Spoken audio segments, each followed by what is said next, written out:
2 days ago, I found myself in the courtrooms at Toronto Old City Hall, which I must tell you resembles a haunted house now.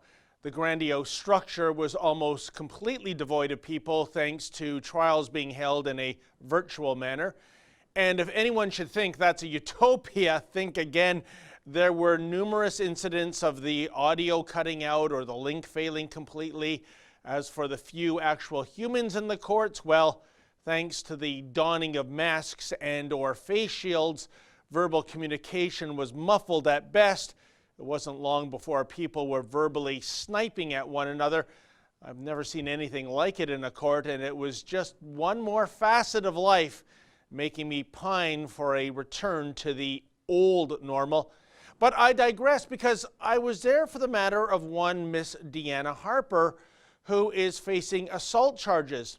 Now, regular viewers may recall the disturbing incident involving Leja Blazovic.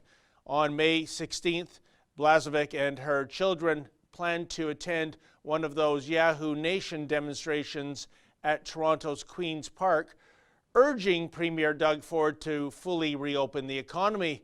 Alas, the Blazovic family never made it there. Just outside Women's College Hospital, Blazovic approached a woman and her teenage daughter. Blazovic asked if they knew the directions to Queen's Park, but instead of telling Blazovic to head 1 block west, Harper asked Blazovic if she was going to the legislature to take part in the protests.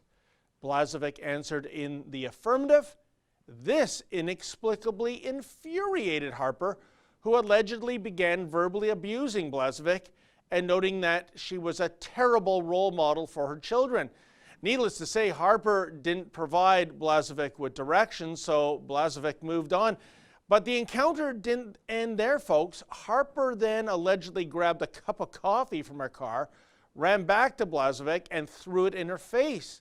As well, during the melee, the woman's daughter allegedly sucker punched Blazovic in the face, knocking her glasses off. Now, police were called, and when they arrived, Harper was charged with assault and assault with a weapon. Still, in the bigger picture, this alleged incident makes for yet another odious example of the way discourse has devolved in our nation, and for that matter, other nations around the world. Which is to say, if one espouses a contrary opinion, apparently one must be silenced, even via physical violence if need be. And I'm going to call it, as I see it, folks, this reflex action to snuff out contrary opinions or even impolite questions tends to be embraced by those on the ever-loving left. I know, how odd. I mean, whatever happened to, can we agree to disagree, or love trumps hate? Yeah, and the check is in the mail too. Because the left is all about groupthink these days, and committing a thought crime is practically a capital offense. Orwell is either spinning in his grave, or he's saying, I don't want to say I told you so, but I told you so. The Deanna Harper case has been punted down the road to a future date, and we'll be sure to cover it, but still, it gave me pause to consider how many times in the 5-year history of Rebel News that I've endured violence or the threat of violence simply for having the temerity to ask questions. Oh, and it's not just me, of course, but my colleagues such as Kian Bexley and Sheila Gunn-Reid. And really, what sort of a thug would want to hurt either Kian or Sheila? Now, I don't have the time to outline all the incidents I've been involved in, but I thought maybe it's worth taking an abbreviated stroll down memory lane so that I can prove to you with video evidence what I'm speaking of. I mentioned right off the bat how I was at Old City Hall court the other day. Well, I was there last year too to cover the trial of a vile specimen known as Jordan Hunt. If the name rings a bell, it should. Hunt believes he has the right to use violence whenever he sees women, and it's always women, by the way, who are pro-life demonstrators. Check out the following videotape evidence of Hunt delivering a roundhouse kick to a pregnant protester, and then Hunt trying to push another protester into a live lane of traffic.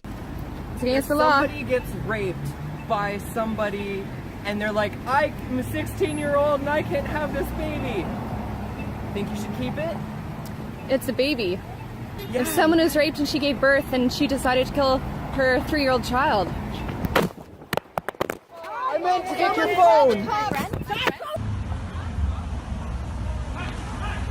You can't harm somebody else. You can't get physical.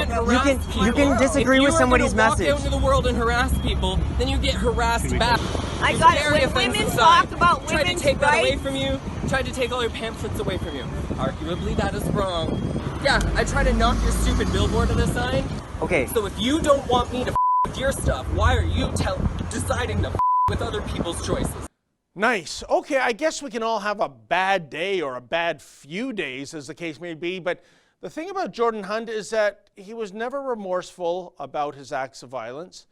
Check out this brief clip when I attempted to question him outside the courtroom. Jordan Hunt, do you have any words to say to Marie-Claire Bissonnette? Hold still. Well, not quite a roundhouse kick, but what kind of a assault was that? It looked like circus clown confetti. Jordan, who's paying your legal bills? Jordan, it doesn't seem that you're very tough when a man is asking you questions. You like to ambush women. Man, this is what those look like?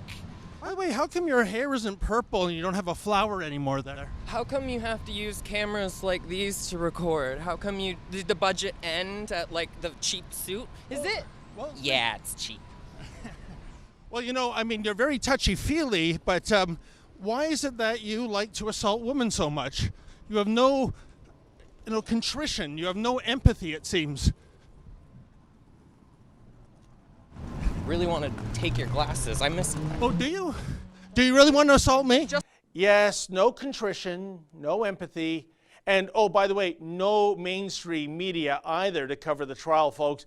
I wonder if we reverse the roles here, if this was a story about a man kicking and pushing female pro-abortion protesters.